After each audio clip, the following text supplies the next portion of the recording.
ಸಿದ್ದರಾಮಯ್ಯ ರಾಜ್ಯದ ಮುಖ್ಯಮಂತ್ರಿಗಳಾಗಿ 2 ವರ್ಷ ಆಗಿದೆ. ಪ್ರಧಾನಮಂತ್ರಿ ಕಿಸಾನ್ ಸಮ್ಮಾನ್ ಯೋಜನೆ ಯಡಿಯೂರಪ್ಪ 4,000 ರೂಪಾಯಿ ಕೊಟ್ಟರು, ಅದಕ್ಕೂ ಬೆಂಕಿ ಹಾಕಂತ ಕೆಲಸ ಮಾಡಿದ್ರು. ಬೆಂಗಳೂರು ರೈತ ವಿದ್ಯಾನಿಧಿ ಕೊಟ್ಟರು, ಅದಕ್ಕೂ ಕಲ್ಲಾಗ್ತಕ್ಕಂಥ ಕೆಲಸ ಮಾಡಿದ್ರು.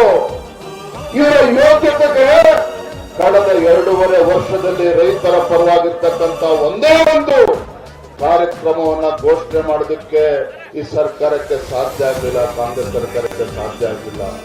ನುಡಿದಂತೆ ನಡೆಯುವ ಸರ್ಕಾರ ಅನ್ನುವ ಮಾತನ್ನು ಸಿದ್ದರಾಮಯ್ಯ ಡಿ ಕೆ ಶಿವಕುಮಾರ್ ಹೇಳ್ತಾರೆ. ನುಡಿದಂತೆ ನಡೆದ ಸರ್ಕಾರ ಅಂತ ಹೇಳ್ತಾರೆ.